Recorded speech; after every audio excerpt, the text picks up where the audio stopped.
Bonjour à toutes et à tous, je suis Fabien, maître composteur au service déchets de la communauté de communes Ambert-Livrador-Forez.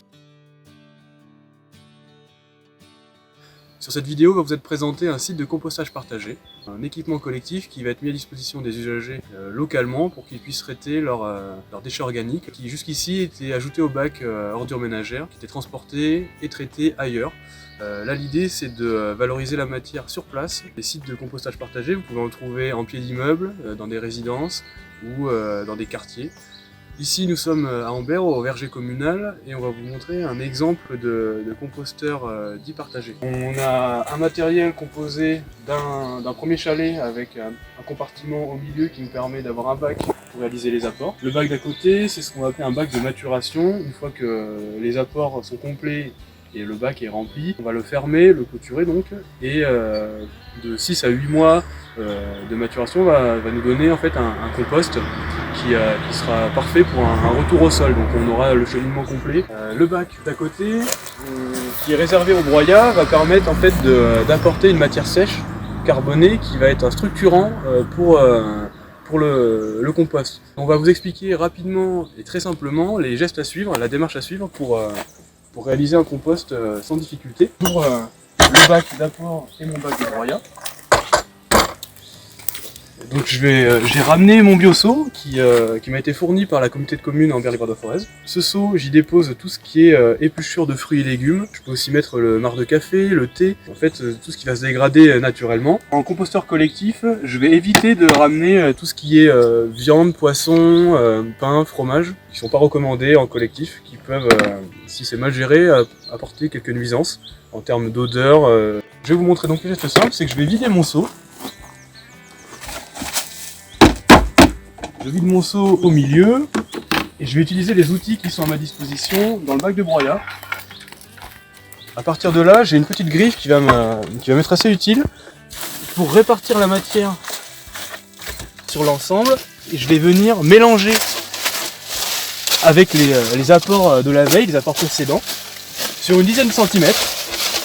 Ça permet d'avoir un contenu homogène. Voilà, une fois que j'ai bien mélangé et défragmenté la matière, pour éviter qu'on ait des concentrations à un endroit, je vais venir recouvrir de broyat. L'objectif de cette manipulation, ça va être de recouvrir complètement de broyat. Comme ça, lorsque je quitterai le composteur, on ne verra plus mes apports en surface. Comme ça, la personne qui me suivra retrouvera le même résultat que moi j'ai trouvé en arrivant.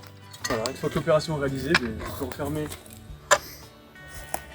mon bac de broyat, mon bac d'apport. Lorsque je repars du composteur, en fait j'aime bien réutiliser un peu de broyat, ça me permet, lorsque je fais la composition de mon seau au domicile, d'avoir une matière qui va absorber les jus, et ça me permet d'éviter les odeurs en fait, et je peux venir moins souvent au composteur. Donc je vais juste faire un petit point sur le panneau qui récapitule toutes les informations nécessaires pour que les opérations se passent bien. Donc vous avez le récapitulatif donc avec les consignes assez simples que je vous disais, donc vider le seau, mélanger avec l'outil, défragmenter la matière et recouvrir de matière sèche. Et en dessous, vous avez donc un récapitulatif de ce qui est accepté ou non voilà, dans le composteur. On retrouve donc ce qui est accepté, les fruits et légumes, les fanes, les coquilles de broyer, les fleurs fanées, sans les mottes, les sachets de thé. Alors les sachets de thé, veillez à bien ce qu'ils soient en papier. On retrouve encore des sachets plastiques, car on voit ici à côté que les viandes, les poissons et les restes de fruits de mer ne sont pas acceptés. Il en est de même pour tout ce qui est non dégradable, donc on parlait du plastique tout à l'heure, il y a les litières aussi qui ne sont pas acceptées. Dans ce qui n'est pas accepté, on retrouve également des tontes. Pour les tontes, vous avez d'autres possibilités au jardin sans aller en déchetterie. En fait, vous pouvez réaliser du mulching, donc laisser la matière sur place lors de la tonte en de fines parties. Et vous pouvez également vous en servir comme paillage sur une épaisseur de 3 à 5 cm. Voilà, vous pouvez le répartir au pied des arbres, le long des haies. Voilà. Autre point à signaler, on trouve aussi encore trop souvent des sacs plastiques qui vont pas se dégrader. Ça va poser problème, voilà, ils vont rester là, il n'y a aucun intérêt de les retrouver, surtout si les usagers après veulent utiliser le compost. De la même façon, on retrouve des sacs qui sont dits biodégradables.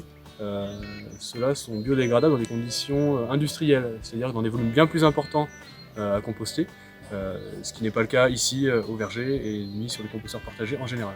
Pour plus d'informations, vous pouvez nous contacter au numéro qui est ici sur le panneau. Et je vous souhaite à toutes et à tous un bon compostage.